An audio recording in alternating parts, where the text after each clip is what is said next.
Can you pretend to be my husband for Christmas? Chinese widow begged rancher to save her newborn.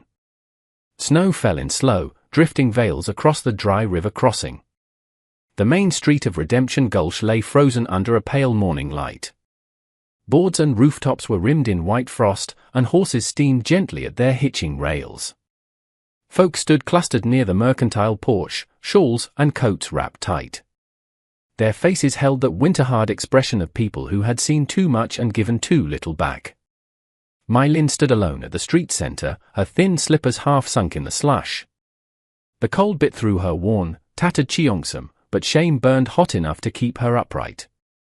A faded red scarf was wrapped around her shoulders, its edges frayed, fluttering like a torn flag surrendered to the wind.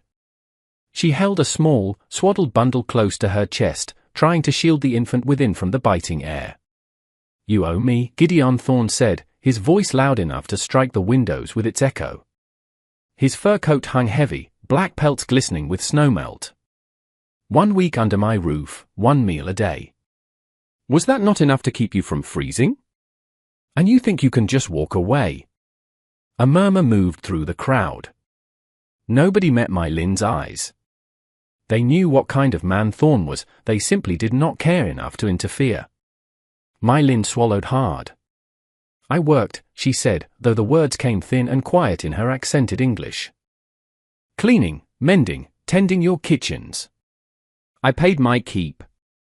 Thorne's smile twisted like rope. "Is that so? Because I remember you sleeping under my roof. That comes at a price." He spread his hands wide. A few townsfolk shifted, not from sympathy, but from discomfort. Mai Lin said nothing. Silence was sometimes the only weapon left to someone with nothing. "Say it, then," Thorne pressed, enjoying her humiliation. "Say you've nothing to pay your debt with." Her heartbeat roared in her ears. Her breath stuck in her chest. Then another voice broke across the street, low and deep as winter thunder. "She's not yours to claim." The crowd stilled. A tall rancher stepped forward from near the blacksmith's forge, broad-shouldered, wrapped in a heavy sheepskin coat. Snow steamed against the brim of his hat. His eyes were a quiet gray, like a fire banked low. Cole was a man who spoke little, a man whose ranch bordered the wilderness and whose solitude was a thing of local legend. Thorne lifted his chin. "This is none of your concern, rancher." Cole didn't blink. "I'm making it mine." Mai Lin stared at him, unable to understand. She had never spoken to him. Nothing tied them together but the same cold ground. Pastor Evans emerged from the mercantile's doorway, his silver cross glinting. "Let us keep our tempers," he said, his voice falsely gentle. "The woman has no home. She will only suffer if she continues wandering. And the child," he nodded toward the bundle, "will not last long in such conditions. Christmas is a time for charity. It may be best to let the church take the infant." Something inside Mai Lin sharpened into pure terror. "No," she said, the word a raw gasp. The pastor sighed as if he pitied her. "You are a widow, alone. A child needs warmth and a father's protection. You have neither." Mai Lin's fingers trembled, barely, but enough for Cole to see the truth. The baby was weakening. This scene was not about debt. Not truly. It was about a life too small to defend itself. Thorne smiled again. "You see? No home, no claim. Any of us could step in. You don't even have a husband to say she's yours." Mai Lin turned to Cole. Her eyes met his, steady, grieving, and now, pleading. "If you would," she said quietly, the words meant for him, though everyone heard. "If I say you are my husband, just for Christmas, they cannot take him. I must find a warm place. He can live, but I cannot make it alone." Cole felt the world narrow to a single choice. He was a man who kept to himself, who had no family left to protect. But here was something that mattered. A child's breath. A small hand curled into life. Cole laid a large, gloved hand on the swaddled bundle. The baby stirred, a warm presence against his fingers. He looked at Thorn, then at the pastor, then at the silent crowd. "I am her husband," he said, his voice steady and clear, "and this child is ours." The street seemed to exhale. Thorn stepped back, his pleasure souring into something darker. But he said nothing more. Not now. Cole's shoulders eased, a small, quiet thing, but Mai Lin felt it. The silence that followed was not approval, but restraint. A claim made in the open held weight here, and no one wished to be the first to break it. Pastor Evans folded his hands. Then, "May the Lord bless this union," he said, though his eyes remained cold. Thorn gave a short, harsh laugh. "Enjoy the winter, rancher." He turned away without another word.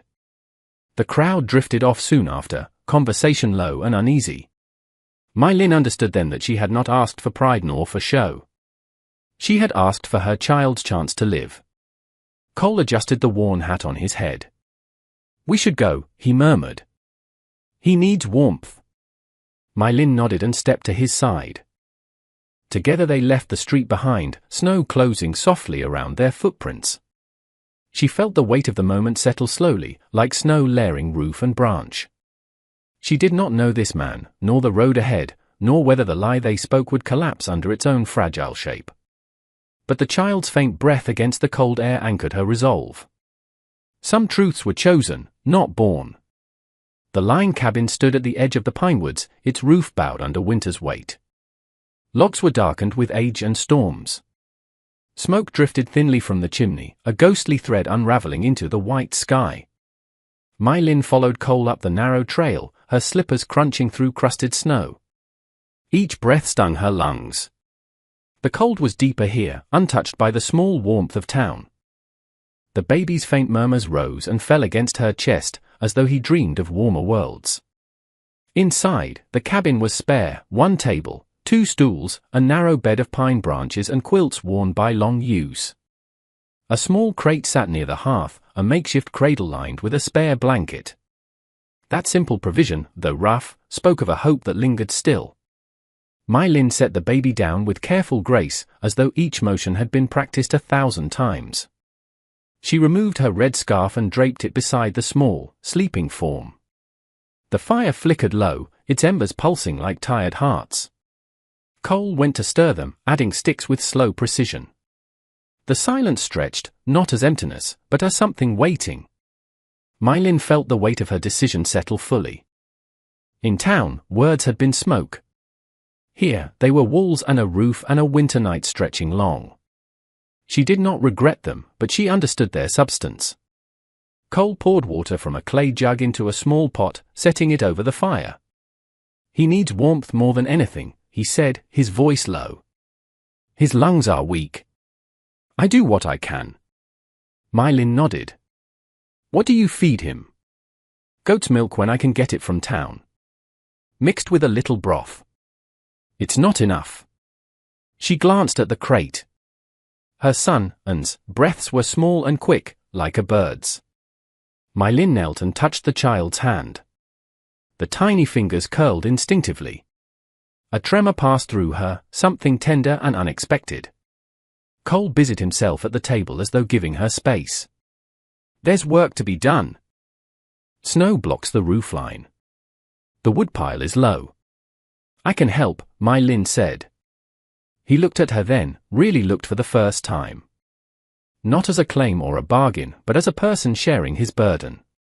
"You're tired," he said. "So are you." Something passed between them, quiet as falling frost. They worked without many words. Mai Lin gathered wood near the tree line, dragging branches back through thigh-deep snow. Her hands numbed, then burned, then settled into a rhythm of ache. Cole climbed the roof with a long-handled rake, sweeping snow off in careful strokes so the cabin would not collapse under winter's weight. When they paused, breath steaming in the frozen air, they did not speak. They did not need to. Inside again, Mai Lin's fingers fumbled with the pot over the fire. The stew she tried to make from their meager supplies tasted thin and bitter. She bit her lip, ashamed. Cole tasted it without comment. Then he added a handful of crushed dried berries and a pinch of salt from a small leather pouch. He stirred it once and handed the bowl back to her. "It's better," he said simply. She tried it again. It was. That night, wind howled outside, rattling the shutters like restless spirits. The fire cast long shadows over the cabin walls. My Lin sat on the floor near the cradle, her back against the bed frame, the child cradled in the crook of her arm as she fed him with a small, carved spoon. Cole watched from the opposite side of the hearth. "You loved his father deeply," he said, the words a statement, not a question. My Lin's eyes did not lift, but something in her face shifted. "Yes." Cole waited, but no more words followed. He did not owe her his story, and she did not owe him her grief. He respected the silence that held it. The baby coughed suddenly, a small, strained sound that cut through the room like a blade. My Lin straightened at once. Cole moved without thinking, reaching the cradle as she did. The child's breaths came fast and shallow. My Lin remembered a winter in her homeland, sitting at her own mother's bedside as sickness hollowed the air. She remembered wet cloths folded on fevered skin, whispered songs to soothe the trembling. She gathered warm stones from near the fire pit and wrapped them in cloth, tucking them around the infant. She lifted the child and held him close, rocking slowly, breathing warm air against the baby's cheek. "Hush now," she murmured in her native tongue. "Stay with us. Don't slip away." Cole watched her. His face was a landscape of pain held still. My Lin did not look away. They stood like that, two strangers tied by the life between them. Minutes passed. The baby's breathing steadied. His eyelids fluttered, not struggling now, but resting. My Lin let out a long, shaking breath. Cole did as well. He placed his hand lightly on her sleeve. The touch was brief, no more than an acknowledgement, but it held the weight of everything unspoken. "Thank you," he said. The words were not polite. They were raw. My Lin felt a warmth spread through her that had nothing to do with the fire. The next day settled into a rhythm. My Lin warmed stones each morning, tended the fire, and swept frost from the inside window panes. Cole trapped rabbits and checked snares, returning with meat and pine boughs. When she mended, he carved. When she stoked the fire, he watched the child. They spoke in small fragments. "Storm tonight, yes," he smiled in his sleep. He does that sometimes, and nothing more was needed. One evening, after the sky turned violet and the pines glittered with ice, My Lin stepped outside. The air was so still it held every sound, the distant owl call, the creak of snow-laden branches. She wrapped her red scarf tighter and listened to her own heartbeat. Footsteps approached softly, careful not to startle. Cole stopped beside her, looking over the same winter world. "You do not ask about my ranch," he said. "I assume you'll take us there when it's safe to go." Yes, silence, a shared one. The kind that carried its own warmth. "You are strong," Cole said. My Lin shook her head, snow catching on her lashes. "No. I just keep going." "That is strength." The wind lifted lightly then, swirling snow around them in a slow dance. She felt suddenly seen, not as a burden, not pitied, but understood. Inside, the baby gave a soft cry. My Lin and Cole turned at the same moment. They moved together. The morning came pale and brittle. Snow crusted hard over the world, making every step sound loud enough to break the silence. My Lin had just finished tidying their small space when she heard the crunch of hooves down the slope. She knew before she saw them. Some things the body remembers before the mind catches up. She straightened slowly, her fingers tightening into fists at her sides. 3 riders pushed through the pine shadows. Fur coats, rifles slung careless. Gideon Thorne rode at their front, seated tall on a dapple-grey horse. Frost clung to his beard, and his eyes glittered with the grim satisfaction of a man who has come to collect.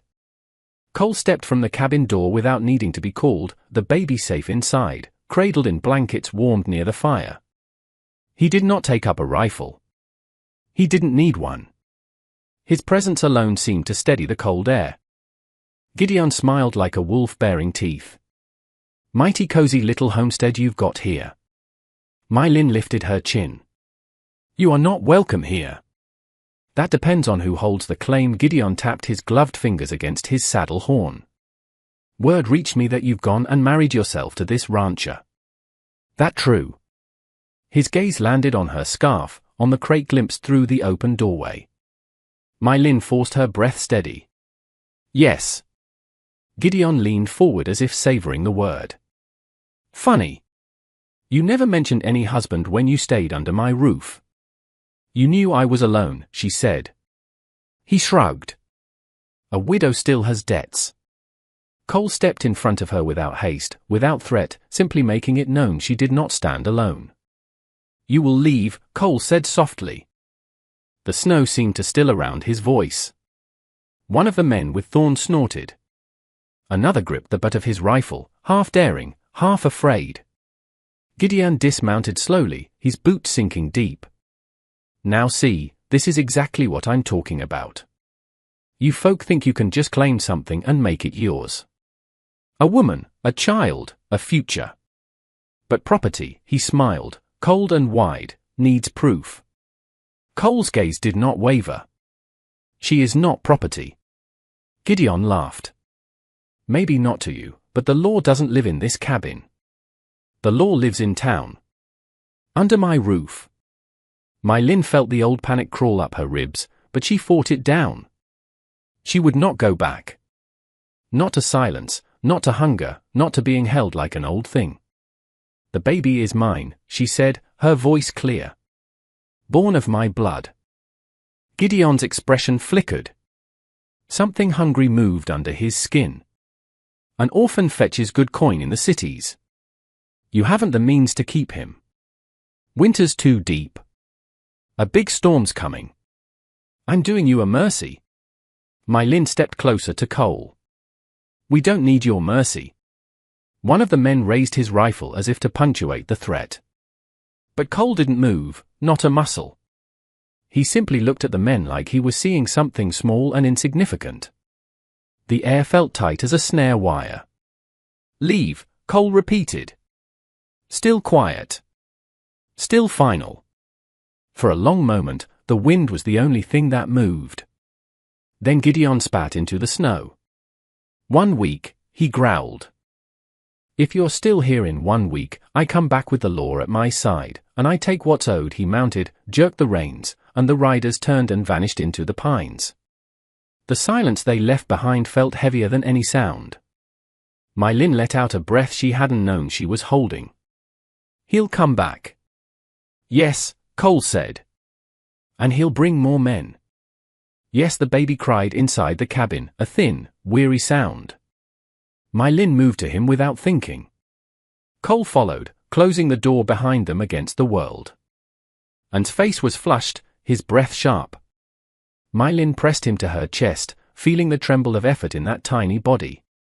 Cole touched the child's brow, and his jaw tightened. The storm is coming tonight, he murmured.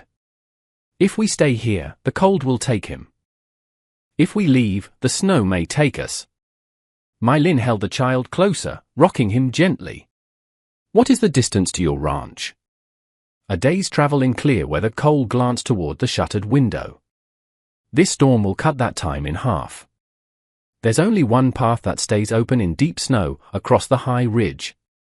My Lin had seen that ridge once from a far, safe distance. Jagged, wind-beaten. A place where the world tried to throw you back. Can we make it? She asked. We must. There was no argument. No other road. No other choice. The decision was made in the quiet grief of necessity. My Lin packed the blankets.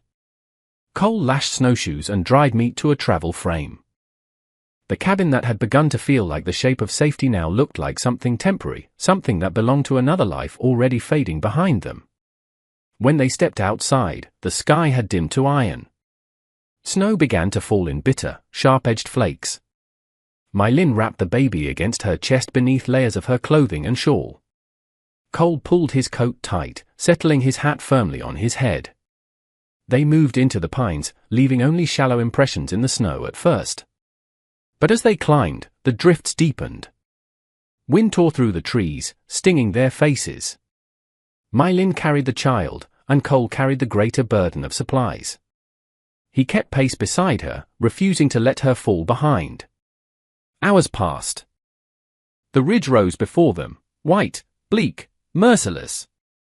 The wind howled through its stone teeth like some ancient grief. My Lin's breaths grew heavy, though her stride never faltered. Her legs burned.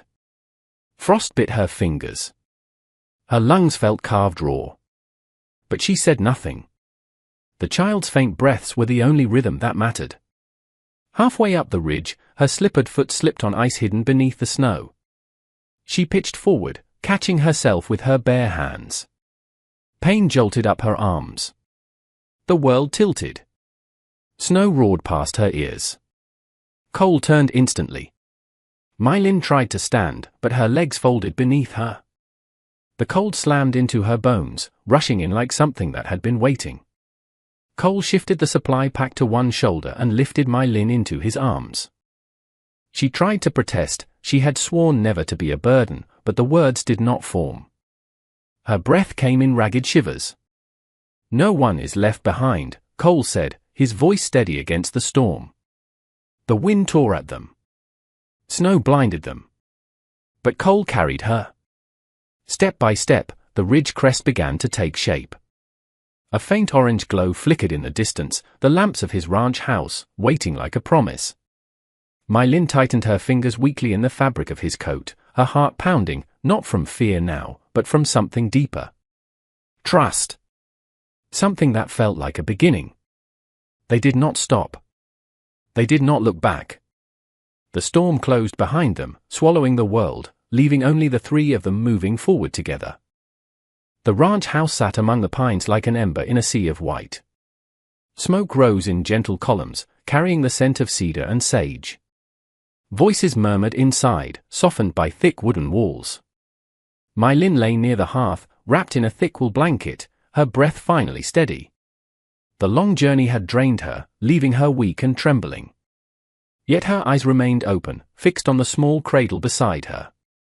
And slept, his breaths deeper now, warmed by the fire, milk, and the careful hands of an old ranch hand named Gus. Cole stood near the entrance, speaking with Gus, who had examined the child with practiced care. The old man nodded once, a firm, approving gesture. "He'll live," Gus said. "Because you carried them through the storm. Because his mother didn't let him fade." His gaze shifted to My Lin. Respect, quiet and real. She lowered her eyes, not feeling worthy of such regard, but taking it all the same. Snow fell thick outside, though the wind had gentled. This place felt like a world apart, held safe for one brief breath in the long winter. But safety never lasted. The first sign was the distant sound of hooves. Slow, measured, purposeful. My Lin felt the shift before anyone spoke. Cole turned his head, his shoulders tightening. The room fell silent as if every soul inside recognized the change in the air. He stepped outside into the grey light. My Lin rose, gripping the cradle's edge to steady herself before following him. Gideon Thorne sat atop his horse at the clearing's edge, his coat heavy with storm-wet fur. Behind him rode 5 men, armed and grim. Their horses snorted steam, and their boots gleamed with ice. The lawman's badge caught the faint light beneath his coat. Gideon's smile was cold. "Took you long enough to get here," he said. "I've come to claim what's owed." Cole did not touch the pistol at his belt. He needed no gesture. His stillness was enough. "There is no debt." Gideon laughed. "It isn't about debt anymore. It's about principle. A man can't just walk off with what belongs to another. A woman, a child, a life. Folks will start thinking they can just choose things for themselves." My Lin stepped forward, though she could barely feel her feet. "I chose this. You can't take me back." Gideon's eyes slid to her, cold as lake ice. "Girl, you chose nothing. You were running. I offered shelter. That gives me a claim." "No," My Lin said, steady as the frozen ground beneath her. "It gives you a memory. Nothing more." The lead lawman leaned from his saddle. Let's settle this clean. The child must be inspected. If he's not yours by marriage, he can be taken to town custody. Cole's jaw tightened. You will not take him. Gideon raised his hand. Bring me the child. My Lin stepped in front of Cole then, her body moving before her mind could argue. She stood between the men and her family. Her red scarf whipped in the wind, torn and frayed, but held tight.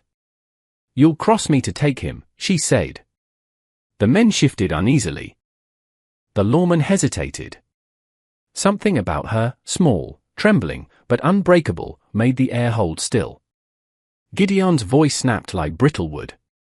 Move aside. No. A single heartbeat passed. Gideon reached for his gun. Cole moved first, not with fury, but with a terrible calm. He stepped forward, his hand closing around Gideon's wrist before the pistol cleared its holster. In one smooth, brutal motion, he twisted. Bone cracked like ice under a boot. Gideon cried out, falling from his saddle, snow puffing up around him. The other men drew their rifles, but Cole did not retreat. He stood over Gideon, one boot planted in the snow, his breath rising slow and steady. You see us as property, Cole said, his voice low, resonant with something older than law. But we are not yours. We belong only to the lives we choose and the ones we protect. Gideon clutched his broken wrist, gasping, fury twisting his face. But he saw Gus and two other ranch hands gathering now, rifles held firm. He saw the lawman shift uncertainly. This was not a place ruled by his reach. You think this ends it, he spat. You'll always be running. Cole looked to Mai Lin. She met his eyes and felt something anchor inside her. Not fear, not hope, but certainty. We are not running anymore, she said. Gideon's gaze flickered. Something in it, a recognition of defeat, dulled the sharp edges of his rage. He gave the slightest nod to the lawman, a surrender shaped not by acceptance, but by the knowledge that force would only break him further. The men turned their horses and rode back into the snowfall, their shapes dissolving into white. Gideon lingered a moment longer, breath harsh, eyes dark with something unsaid. Then he mounted and followed, swallowed by the winter woods. Silence settled again, but it was different now, full, not hollow.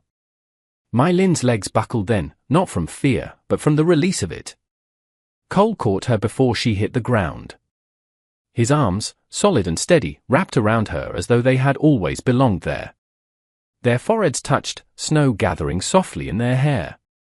No grand declaration passed between them, just the truth shared in breath and quiet presence. Inside the ranch house, and stirred and gave a small, contented sound. Spring arrived slowly. Snow melted in gentle rivulets, feeding the streams, bringing green shoots to the valley floor. Mai Lin walked outside, carrying the baby on her hip. Her shawl was patched again, this time with careful stitches of red thread. Cole sat near the porch, carving a new cradle from fresh wood. Designs were etched along its edge, mountains, pine trees, and three figures, a man, a woman, and a child, walking side by side. The cradle glowed in the sunlight, warm and golden. Mai Lin approached. Cole looked up, not questioning, not asking, simply seeing her. No more pretending, he said quietly. She found her answer already waiting in her chest. I'm staying. And cooed, reaching a tiny hand toward the cradle that would soon be his. Snowmelt trickled, the world breathed, and three sets of footprints led forward into the warmth of a new season.